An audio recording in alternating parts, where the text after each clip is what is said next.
মৎস্য উৎপাদনত ব্যৱহাৰ কৰিব পাৰিনে ইউৰিয়া কি আছে অসম চৰকাৰৰ মেইন বিভাগৰ গাইডলাইনত কিমান পৰিমাণৰ ইউৰিয়া ব্যৱহাৰ কৰিব পাৰি পুখুৰীত মুখ্যমন্ত্ৰীৰ মন্তব্যৰ পাছতে ইউৰিয়া সন্দৰ্ভত চৰ্চা প্ৰথমতে শুনিলক মুখ্যমন্ত্ৰীয়ে দিয়া এটা মন্তব্য কিদৰে নগাঁৱৰ ইউৰিয়া দিয়া মাছে স্বাস্থ্যৰ বাবে ভাবুকি আনিছে সেই কথা কৈ উজনিত থলুৱা ধৰণে উৎপাদন কৰা মাছ খোৱাৰ আহ্বান জনাইছিল হিমন্ত বিশ্ব শৰ্মাই নগাঁৱৰ একাংশ ব্যৱসায়ীয়ে ক'লে যে আমি উজনিত মাছ নপঠাওঁ আমি স্বাস্থ্যসন্মত মাছ আমি খাব লাগে অস্বাস্থ্যসন্মত মাছ খালে আমাৰ শৰীৰত ক্ষতি হয় যথেষ্ট ইউৰিয়া ব্যৱহাৰ কৰি যি মাছ পুখুৰীত উৎপাদন কৰা হয় তাৰ ফলত আমাৰ সমাজত লাহে লাহে কিডনি যিটো ৰোগ সেই ৰোগ অভূতপূৰ্বভাৱে বৃদ্ধি হৈছে আমি অসমত ইমান ডায়ালিসিস মেচিন আনিছোঁ তথাপিতো কিডনি ডায়ালিসিসৰ কাৰণে ৱেটিঙত পেচেণ্ট থাকেই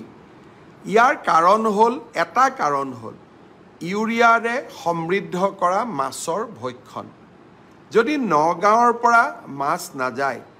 উজনি অসমত যদি আমি থলুৱাভাৱে মাছ উৎপাদন কৰিব পাৰোঁ ই ৰাজনৈতিক অৰ্থনৈতিক কথাক বাদ দিও স্বাস্থ্যৰ ক্ষেত্ৰত ই এক পজিটিভ প্ৰভাৱ পেলাব দৰাচলতে ইউৰিয়া ব্যৱহাৰ কৰিব পাৰিনে মাছ উৎপাদনৰ ক্ষেত্ৰত পুখুৰী ব্যৱস্থাপনাৰ ক্ষেত্ৰত কি লিখা আছে চাওক এই গাইডলাইনলৈ অসম চৰকাৰৰ মেইন বিভাগৰ দ্বাৰা প্ৰকাশিত package of practice on fisheries and aquaculture in Assam নামৰ গাইডখনত কি লিখা আছে মন কৰক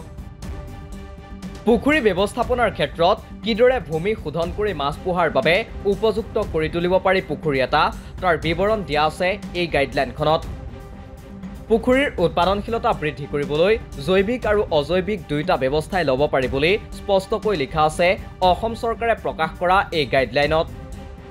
জৈৱিকভাৱে যিদৰে গোবৰ ব্যৱহাৰ কৰিব পাৰি ঠিক একেদৰে পুখুৰীৰ প্ৰাকৃতিক উৎপাদনশীলতা বঢ়াবলৈ ব্যৱহাৰ কৰিব পাৰি ইউৰিয়া আৰু ছুপাৰফছফেট পানীৰ সৈতে গোবৰৰ মিশ্ৰণ ছটিওৱাৰ পাছতে এক নিৰ্দিষ্ট পৰিমাণত নিৰ্দিষ্ট দিনত ইউৰিয়া আৰু ছুপাৰফছফেট ব্যৱহাৰ কৰিব পাৰি চৰকাৰী গাইডলাইন অনুসৰি জৈৱিক গোবৰ ব্যৱহাৰ কৰাৰ পাছত পুখুৰীত প্ৰতি হেক্টৰ ভূমিত 10 কিলোগ্ৰাম ইউৰিয়া সিংগল ছুপাৰফছফেট প্ৰতি হেক্টৰত 15 কিলোগ্ৰাম ব্যৱহাৰ কৰিব পাৰি উল্লেখ্য যে পুখুৰী এটা মাছৰ বাবে উপযোগী হ'বলৈ পৰ্যাপ্ত পৰিমাণৰ নাইট্ৰজেন ফছফৰাছৰ প্ৰয়োজন সেইবাবে 45 পৰা 46% নাইট্ৰজেনযুক্ত ইউৰিয়া ব্যৱহাৰ কৰা হয় গাইডলাইনখনত এই কথাও উল্লেখ আছে যে কাৰ্বজাতীয় মাছৰ প্ৰাথমিক উৎপাদনশীলতা বৃদ্ধিৰ বাবে জৈৱিক আৰু অজৈৱিক সাৰৰ সংমিশ্ৰণক আটাইতকৈ বেছি ফলপ্ৰসূ হিচাপে বিবেচনা কৰা হয় অজৈৱিক সাৰ ব্যৱহাৰ ক'ত কিমান ধৰণে কৰিব লাগে তাৰে এখন তালিকা এয়া প্ৰতি বছৰে বিঘাই প্ৰতি নাইট্ৰজেন ফাৰ্টিলাইজাৰ হিচাপে ইউৰিয়া আৰু অন্যান্য সাৰসমূহ কিমান কৰিব লাগে সেই তালিকা অসম চৰকাৰে প্ৰকাশ কৰা গাইডলাইনতেই উপলব্ধ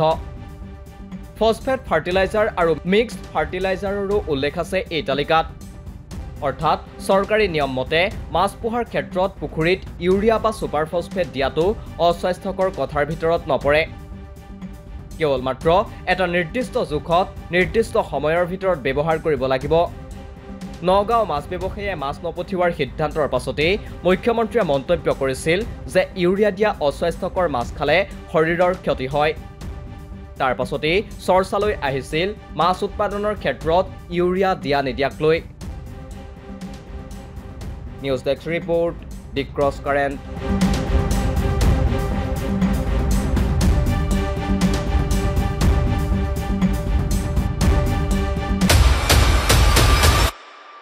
তথ্যৰ ভিত্তিত বিশ্লেষণ যুক্তিৰ আধাৰত সিদ্ধান্ত দি ৱাইৰৰ national affairs editor Sangeeta Baruah পিছৰতিৰ বিশেষ অনুষ্ঠান নিৰ্ণয় প্ৰতি সোমবাৰৰ পৰা বৃহস্পতিবাৰলৈ নিশা 9 বজাত কেৱল দি ক্ৰছ কাৰেণ্টত